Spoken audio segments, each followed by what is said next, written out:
My wife had gone to a party with only one guy and stayed the night. So I took brutal revenge. It was a typical Friday night when Emily, my wife of 10 years, announced that she was going to a party with old friends from university. She excitedly put on her favorite dress and looked radiant, just like long before we got married. These little incidents had become part of our daily lives, so when she kissed me goodbye and said not to wait up, I barely batted an eyelid and wished her a good time. I said with a smile as she walked out the door, "I trust her. Why wouldn't I?" But a few hours later, that feeling started to shift. It wasn't a sudden surge of intense doubt but a nagging sense of calm pulling at me.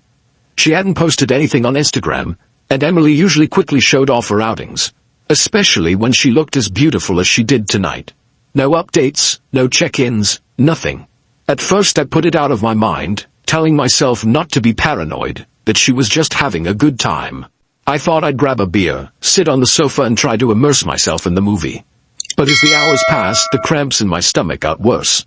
I glanced at the clock, 1:30 a.m., and still no news. At that point, I did something I'd never done before. I opened our shared phone account and checked the text message history. It felt wrong, strange and abrupt.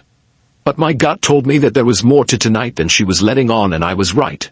The name Ryan kept popping up in the message history. A quick glance was enough to paint a clear picture. Ryan was not an old friend from her university days, but someone she had met online, someone she had been texting and flirting with, and someone she was with tonight. A part of me wanted to stop reading and pretend it wasn't happening, but I couldn't. When I read their messages, they weren't overtly sexual, but there was a hint of it. They joked about sharing intimate details and the words that made me cringe. "I can't wait to see you tonight. My head is spinning. Emily, a woman I have loved and trusted for over a decade, is cheating on me. And I'm sitting at home like an idiot while she spends the night with another man. When she walks in the door at 3:30 a.m., my world has changed. Emily tiptoes in, as if she doesn't want to wake me. Her high heels click softly on the hardwood floor. Her hair is a mess and she smells faintly of alcohol. "You're still awake?" she asks. Her voice is soft but surprised. She's caught off guard. "Yes," I say. My voice is even, just a little sleepy. "How was the party?" I ask. I watch her carefully. She hesitates for a moment, but just long enough for me to notice. We were chatting with a few people, and I hadn't realized how late it was. I studied her carefully, searching for the truth behind her words. Her eyes didn't meet mine, but were busy taking off her shoes and placing them neatly by the door. This subtle avoidance told me everything, so I asked who was there, pretending not to know the answer. "Just a few old friends." She answered too quickly. "You wouldn't know them. I know who was there." There was only one person, Ryan. That night I desperately wanted to pursue this further, but I needed more proof.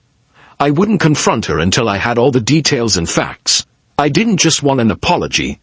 I wanted revenge. Over the next few days I took advantage of Emily's inattentiveness to gain an in-depth understanding of her world. I examined her phone, her social media, anything that could give me more information.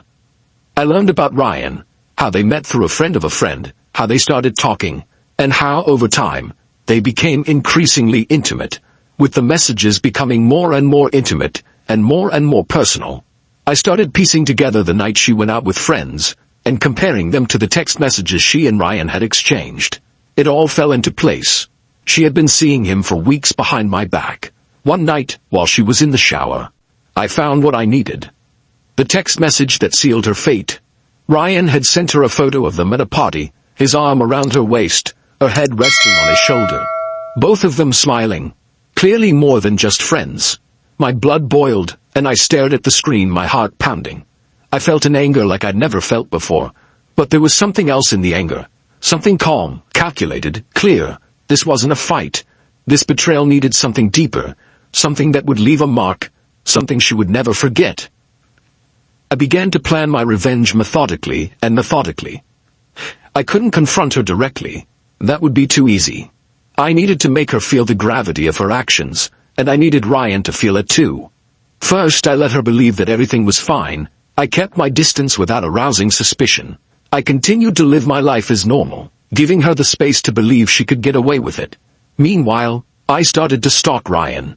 I found his social media, his workplace, and even his private email. He was careless like so many people.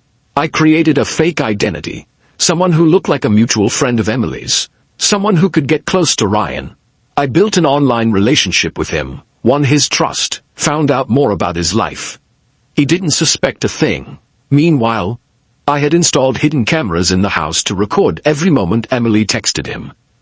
I recorded their phone conversations, their secret meetings, everything. I collected evidence not for a lawsuit, but for something much more serious. The day had finally come. Emily went out to meet friends for coffee, and I knew she was going to Ryan's apartment. I let her go, but this time I wasn't waiting at home. Instead, I had already completed the final step of my plan. I uploaded a carefully edited video that told the story of a woman who betrayed and cheated on her husband, with someone who thought he could steal someone else's wife, cheating on her husband with a man who thinks he can steal someone else's wife. I posted it anonymously on a popular social media platform, packaging it as a social experiment. The video quickly gained traction. When Emily returned home that night, the internet was already turning against her. She had no idea what was waiting for her. Her phone kept beeping with messages and notifications. She unlocked it, locked it. Her face paled as she realized that her secret was out, and the world was watching. "What is this?" she stuttered. Her eyes widened in shock. I stood in the doorway and watched her crumble. "I told you not to wait up for me." I said it in a calm voice, but I couldn't control myself. She turned to me, tears welling up in her eyes. "Did you do this?" I didn't answer. I didn't need to. Emily's life was in ruins. Ryan disappeared. His reputation was in tatters. As for Emily, she became pariah. Her friends turned their backs on her. Her social media accounts were flooded with hateful comments. She begged my forgiveness, swearing that she still loved me. But it was too late. I packed my bags and left without a word. The silence I left behind was all the answer she needed.